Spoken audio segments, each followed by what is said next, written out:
जब से बाबर आजम को एशिया कप के स्क्वाड से ड्रॉप किया गया है तब से क्रिकेट फैंस एक ही सवाल पूछ रहे हैं कि सलमान अली आगा का स्ट्राइक रेट क्या है। माइक हैसन ने प्रेस कॉन्फ्रेंस के अंदर एक बात कही थी कि बाबर आजम को कहा गया है कि स्ट्राइक रेट और कुछ स्पिन के अगेंस्ट जो उनकी खामियां हैं, कमजोरियां हैं, उनके ऊपर काम करके वो वापस आ सकते हैं। तो लोग पूछ रहे हैं कि सलमान अली आगा का स्ट्राइक रेट, वो कौन सी मॉडर्न डे क्रिकेट खेलते हैं, जरा वो भी तो बताएं।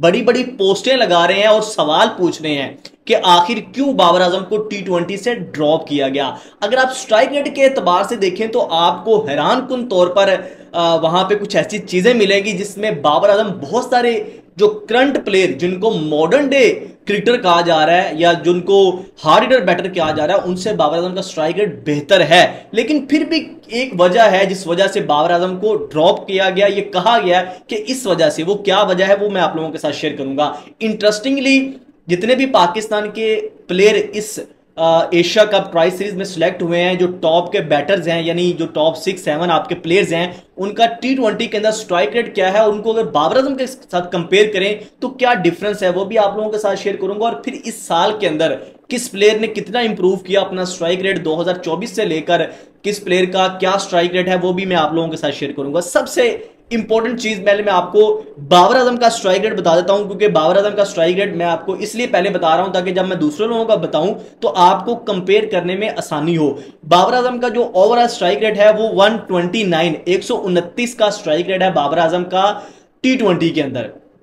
अब जब लोग उसको बाबर आजम के साथ जो बाबर आजम को सलमान लियागा से कंपेयर क्यों कर रहे हैं, क्योंकि पहले बाबर आजम कप्तान थे, फिर जो है वो सलमान लियागा को बाबर आजम से रिप्लेस किया गया एज अ कैप्टन भी कह लें, कि वो पोजीशन नंबर भी जो है 1 डाउन या नंबर 4 पोजीशन के ऊपर बाबर आजम तो ओपनिंग करते थे, 1 डाउन भी खेलते थे, लेकिन सलमान लियागा चूंकि अपना जो है वो नंबर सेक्रीफाइस करके वो नीचे आ जाते हैं, अपने से ऊपर भेज देते हैं दूसरे प्लेयरों को मोहम्मद हारिस को एडजस्ट करने के लिए। अच्छा, बाबर आजम का स्ट्राइक रेट है 129 का, 129 का। और वहीं पे अगर आप सलमान लियागा का स्ट्राइक रेट देखें ओवरऑल T20 के अंदर तो 115 का स्ट्राइक रेट है। सलमान लियागा का 115 का स्ट्राइक रेट, बाबर आजम का 129 का स्ट्राइक रेट। बाबर आजम का 15% जो है वो 15 ज्यादा स्ट्राइक रेट है, फिर भी जो है वो बाबर आजम को कहा जाता है कि वो स्लो खेलता है, वो अपने लिए खेलता है और वो जो है वो T20 का प्लेयर नहीं है। वहीं पे सलमान लियागा को इतने कम स्ट्राइक रेट के साथ सुपरस्टार हीरो क्यों बना दिया गया, कप्तान क्यों बना दिया गया, इसका सवाल का जवाब मैं आपको एंड पे जाके देता हूं, जो कि मैनेजमेंट कहती है, जो कि पाकिस्तान की जो टीम मैनेजमेंट है, हेड कोच हैं, सिलेक्टर्स हैं, वो कहते हैं, वो मैं आपको बताता हूं। अच्छा, साबिज़ फरहान का स्ट्राइक रेट जो है वो 127 का है ओवरऑल। साइम अयूब का जो ओवरऑल स्ट्राइक रेट है वो 137 का है। फखर जमान का स्ट्राइक रेट 131 का है। अब कुछ हैरानगी भी होगी, कुछ प्लेयर जो है वो बहुत ज्यादा हार्ड हिटर समझे जाते हैं, तेज खेलने वाले समझे जाते हैं, लेकिन उनका स्ट्राइक रेट आपको कम नजर आएगा, वो क्यों, वो भी मैं आपको बताता हूं। अच्छा, सलमान लियागा को मैंने बता दिया आपको 115। फहीम अशरफ का स्ट्राइक रेट 133 का है। हसन नवाज का स्ट्राइक रेट 174, ये है वो स्ट्राइक रेट जो दुनिया के स्ट्राइक रेट से मैच आपको कर रहा है। 174 का स्ट्राइक रेट हसन नवाज का। अगर आप हसनैन तलत के स्ट्राइक रेट की बात करें तो 117 का स्ट्राइक रेट है उनका। खुशदिल शाह का स्ट्राइक रेट 104 का है, जो कि हमारा फिनिशर है, नंबर 7 पे या नंबर 8 पे ऑलराउंडर खेलेगा, नंबर 6 पे खेलेगा, उसका स्ट्राइक रेट 104 का है। उसके बाद मोहम्मद हारिस का स्ट्राइक रेट की बात करें तो 144 का स्ट्राइक रेट है। मोहम्मद नवाज का स्ट्राइक रेट जो है वो 132 का है। उसके बाद ये जो है वो प्लेयर्स हैं। अब इनमें से देखें सिर्फ 19-20 का फर्क है, सिर्फ दो ऐसे क्रिकेटर्स हैं, मोहम्मद हारिस जिनका 144 और हसन नवाज जिनका 174 का स्ट्राइक रेट है। इसके अलावा जितने प्लेयर हैं, किसी का 104, किसी का 117, किसी का 131, किसी का 137 साइम अयूब का, यानी 3 प्लेयरों को निकाल दे, साइम अयूब, उसके बाद हसन नवाज और इसके बाद मोहम्मद हारिस, ये 3 ऐसे प्लेयर हैं जिनका स्ट्राइक रेट अच्छा है T20 के एतबार से, बाकी सबका स्ट्राइक रेट 19-20 का है। तो लोग यही सवाल पूछ रहे हैं कि फिर बाबर आजम को क्यों निकाला गया, क्योंकि बाबर आजम के ऊपर एक इल्जाम है कि वो अपने लिए खेलते हैं, उनकी जो अप्रोच है वो अपने 50 करने के लिए होती है। वहीं पे जो सलमान अली आगा है वो कोशिश करता है कि जी मैं टीम के लिए खेलूं, तेज खेलूं और अपनी जो पोजीशन है वो सैक्रिफाइस कर देता है। लेकिन बाबर रिजवान ने बड़े अरसे तक जो है वो ओपनिंग नहीं छोड़ी। ओपनिंग के अंदर ही बैटिंग करते रहे, वो बहुत ज़्यादा कोशिश उन्होंने की कि हम अपने 50 करके आए, तो इस वजह से जो है वो बाबर आजम के ऊपर बहुत ज़्यादा इल्ज़ाम लगाया पिछले सिलेक्टर्स ने, हर इतबार के जर्नलिस्ट ने, हर क्रिकेट फैंस ने। तो उसके बाद जो है वो बाबर आजम को ये इल्ज़ाम जो है वो लेके बैठ गया।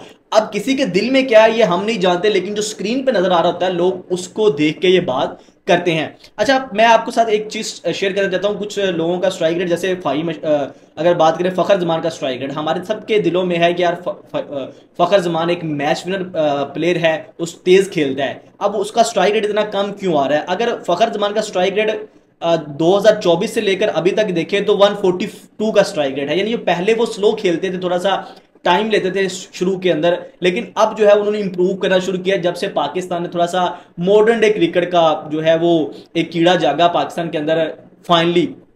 उसके बाद कुछ स्ट्राइक रेट चेंज भी हुए हैं। हसन नवाज के स्ट्राइक रेट की बात करें 2024 से ऑनवर्ड तो 175, मोहम्मद हारिस का 154 का स्ट्राइक रेट है, फहीम अशरफ का 149 का स्ट्राइक रेट है, फखर जमान का 142, यहां पे उनका स्ट्राइक रेट ज्यादा है पिछले अगर एक डेढ़ साल की बात करें। साइम अयूब का 140 का स्ट्राइक रेट है, इरफान खान न्याजी 135 का स्ट्राइक रेट है, वहीं पे साबदा फरान का 134 का स्ट्राइक रेट है, वहीं पे सलमान लिया का 115 का ही स्ट्राइक रेट है, जितना वहीं पे है उतना ही यहाँ पे, क्योंकि अभी वो T20 के अंदर आए हैं।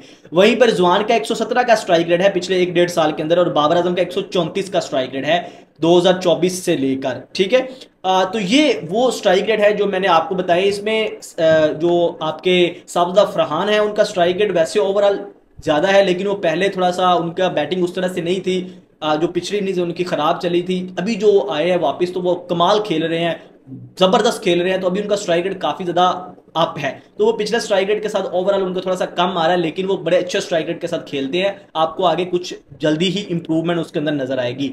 बाकी वहीं पे आपके जो बाबर आजम है उनका स्ट्राइक रेट मैंने आपको बता दिया 134 का है, ओवरऑल उनका 129 का स्ट्राइक रेट है। तो ये डिफरेंस है, आप खुद देख लें। यहाँ पे मैं कुछ नहीं कहूंगा कि बाबर आजम को T20 के अंदर होना चाहिए, ये नहीं होना चाहिए। ये स्ट्राइक रेट है, मैं आपको बताया, यहां से आप खुद अंदाजा लगा सकते हैं। यूए कंडीशन को देखते हुए मैं स्टिल समझता हूं कि बाबर आजम वहां पे अगर होते तो ज्यादा पाकिस्तान के लिए बेहतर होता। कहीं पे बाबर आजम की जरूरत पड़ सकती थी, जहां पे पिच बहुत ज्यादा मुश्किल है वहां पे आप बाबर आजम को डाल सकते थे, जहां पे मोहम्मद हारिस फेल होते वहां पे भी डाल सकते थे। वैसे मोहम्मद हारिस का देखा जाए तो वो काफी ज्यादा फेल भी हुए हैं, एक आधी इनिंग्स खेलते हैं उसके बाद 4-5 मैच ऐसे लगता है जैसे उनको खेलना ही नहीं आता। तो ये वहां पे थोड़ा सा है जो यहाँ पे बाबर आजम को एडजस्ट किया जा सकता था। बाकी बहुत सारे ऐसे प्लेयर हैं जिनसे बाबर आजम का स्ट्राइक रेट कम है, खुशदिल शाह है, फहीम अशरफ हैं, स्नैन तलत हैं, लेकिन उनको टीम का हिस्सा बनाया गया, बाबर आजम को इग्नोर किया गया। या ये एक यानी बाबर आजम या मोहम्मद रिजवान से वैसे ही सोच लिया था कि हमने इनसे मूव ऑन करना है। या फिर अगर स्ट्राइक रेट की बात की है माइक हैसन ने या आकिब जावेद ने, तो उसके एतबार से ये चट्टा कट्टा आप लोगों के सामने है, कोई ज़्यादा फर्क नहीं है, 19-20 का फर्क है, कुछ लोगों का कम है कुछ लोगों का ज़्यादा है, सिर्फ 3 प्लेयर के अलावा, जिसमें साइम अयूब है, मोहम्मद हारिस है, हसन नवाज हैं। जो आप साथ में ऐड कर लें साबदा फरहान को, वो भी अच्छे स्ट्राइक रेट के साथ खेलते हैं। तो दोस्तों इस चीज़ों को देखते हुए आप लोगों की क्या राय है? क्या बाबर आजम को एक एजेंडे के तहत बाहर किया गया, बाबर प्रोपोगंडा करके एक प्री प्लान साजिश के तहत बाबर आजम को बाहर किया गया, या वाकई आप समझते हैं कि बाबर आजम की T20 में जगह नहीं बनती? इस बारे में आप लोगों की क्या राय है कमेंट सेक्शन में जरूर बताइएगा। शहरोज हम को इजाजत दीजिए, अल्लाह हाफिज़।